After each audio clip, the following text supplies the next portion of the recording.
So you guys were I'm hearing a lot of you guys wanted the theme song shortened, so here we go. This girl reviews movies, games, and books. Sometimes she plays them. So does that, and when she does it with the cat, does that make her crazy? Does that make her crazy? Probably. So, it's shorter. There you go. CrazyCatLady or Martha Butler does not own any trailers or pictures. I use them under fair educational for and entertainment purpose. Looks like it's all they did. Well, those years ago. See? No, I don't want to do any more of it. Alright, hi everyone, Martha here. So, thank you guys for getting me up to 800 subscribers. So, since you guys got me to that milestone, I decided to watch a live action, a bad movie that I think is bad. I mean, it has some good qualities because it has some elements of the cartoon and some are not. So, whatever, but I decided to watch the 1999 version of Inspector Gadget since I recently watched the cartoon. And I would be able to remember what is in this, what's actually in the cartoon, and how it's referenced. So, in this live-action version that came out in 1999, can't believe this one's already that old. So this is basically an origin story for both Gadget and Claw, how they both end up the way they are, and even though, like I said, some things are different. Let's get this started with the first thing that's different. Like, one thing is, it's not called MAD, it's called SIS, is the initials for Claw's group. Claw, at first, is in the dark, then all of a sudden you see him way too much later on in the movie. His voice, Rupert Evans does not do a good voice imitation as him. He does not even try to do any type of like deep voice as him. And the claw does not, that's not what his hand looks like. There is a cat. It's the wrong type of cat, but okay. And he does have two henchmen. The car is not right because it doesn't have the, doesn't look like, it is a limo, but it doesn't look like how it does in the cartoon. And that's basically the only thing and he does not have a crush on the creator of Gadget's creator, because there is, in the cartoon, we really don't get to see who created Gadget. He's already how he is in the cartoon. The origin story doesn't, as far as I know, if it does happen, I don't remember that episode. But I'm pretty sure there's not a love triangle going on between the three of them. And with Gadget, mostly Gadget is the bumbling buffoon he is in the cartoon, so that's basically right. The Gadgetmobile does not talk, period, in the cartoon. Penny does not really solve the crime in this. It's mostly Gadget, which if you watch the cartoon, Penny's supposed to solve the crime, but Gadget's supposed to think that he does. Everybody thinks that Gadget did it, and Penny just lets him have the credit. We did not see that happen really in this. Like, all she did was keep a minion busy. That's the only thing that she really did. And we did see her make the little watch thing that for her to talk to Brain, and that was like the one cameo we have from Don Adams, and that was the original voice actor of Gadget. But sadly he passed away almost 20 years ago. But if he was still alive, he would have been over 100 years old. But he even had a couple lines. It was nice to hear his voice though. He was playing Brain he playing a little bit of Brain. Which Brain mostly talks and barks the cartoon, but fine. I'm gonna excuse that because I want to hear Don Adams in this movie, and I think that's basically it. It does have a couple comedian moments, but that was all over the cartoon. So, and for some reason there's fourth wall breaks all over this movie.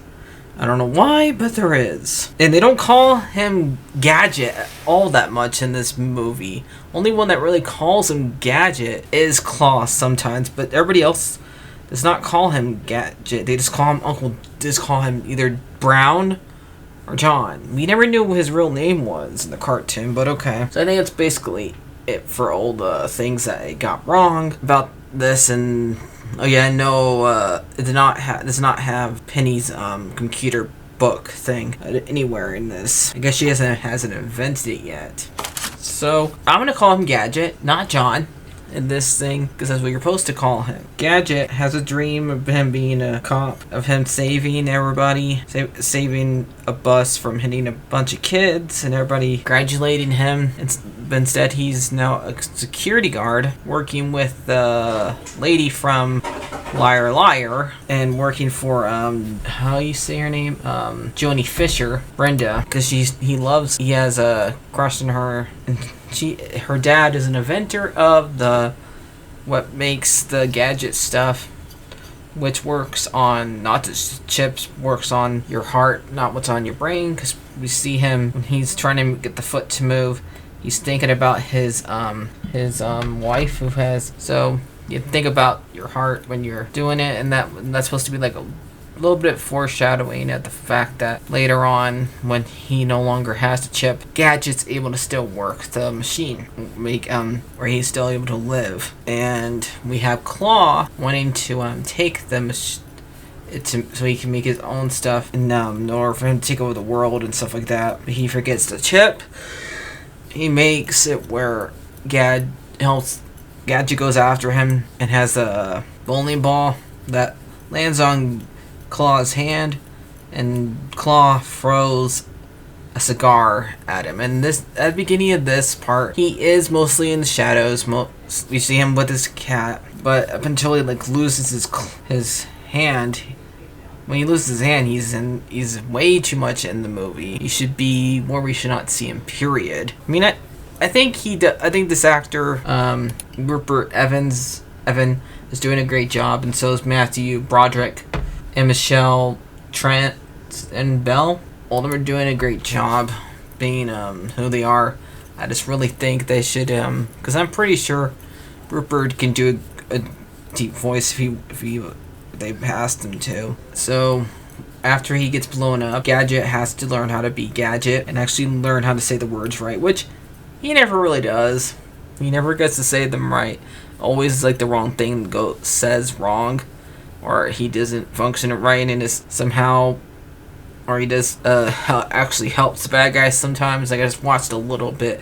I was trying to see if the car did talk, and watched half of probably 10 minutes of one of them, and the car did not talk. Period. But he was actually helping the bad guys do the cars, because he was seeing Brain stopping the bad guys from messing with the cars. But this is him being a bubbling buffoon. And the chief does not want him to be on the squad, on the force. He wants him just to solve petty stuff, like go and get cats off trees, help kids cross the street. Things that are not really going to get in their ways while they solve actual crimes. Because he wants to go and solve. He wants to take Claw into custody, not knowing that it's Claw, since he never got to see his face, or he doesn't remember what happened. And so he has to go and steal the evidence. And while this is going on, he does have his Gadgetmobile who's talking during this. One other thing, I guess he's fine, is the fact that he also breaks the fourth wall, saying it's a Disney movie, and he actually takes care of Penny a lot. And he's always one rights Penny's there, and he's also trying to find out why Gadget likes Brenda, but I'm trying to make him stop, making Brenda just make sure it's professional stuff. And he actually makes sure that Gadget actually arrests two people who are going to escape convents, when Gadget was actually unlocking their car, unlocking somebody else's car for them, because they did not have a person's keys or know how to unlock a car themselves. So the way Claw decides to mess up Gadget is by building an evil one and by having Brenda work for him and figure out what to do that way and stop. And it's basically Magic Brother, but with weird teeth and a different tie, and goes around destroying the town. And he goes after the chief, which they do hurt the chief a couple times in this, which was in the short.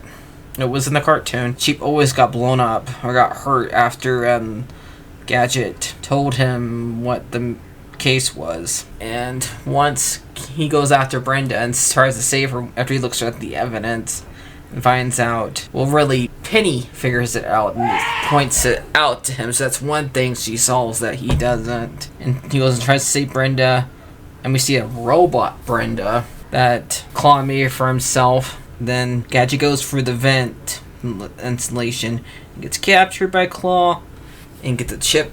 He grabs the chip and gets destroyed after he lets Gadget know there's an evil Gadget out there, and gets that one of the minions takes him to a dump. And Brenda has a little tractor thing that helps her find Gadget. So her, Penny, Brain, and the Gadget goes and save him and helps remind Gadget that he can do it without the chip. And he goes and destroys the evil Gadget while Brenda gets captured, and Penny keeps one of the minions busy, I guess. He stops, and then Gadget stops Claw by keep making the copter he's in and having a pin hit the Claw, making like malfunction, and gets captured and get put inside of the Gadgetmobile. And the movie ends, and then we see a little cameo of Don Adams in this movie. So let's find out who directed this. And that was David Cushing G, and music by John D. Oswy, which there was a lot of the Gadget theme song in this. Now David, the director, has directed Cold as Ice and a Michael Jackson thing, so that's mostly what he has done. So that's lots more to say. So I'll see. I'm probably gonna give this movie a I would say, like, even though I do find a lot of it wrong with it, it does get a lot of it right from the cartoon. So I'm probably gonna give it like a 6 out of 10, but I think I'd rather watch the cartoon. Now, if you guys get me up to 900, I probably would watch the second one. Though I do think the second one's a lot better adapting the cartoon in this one. So I'll see you guys later. Like, favorite, and subscribe, and bye-bye.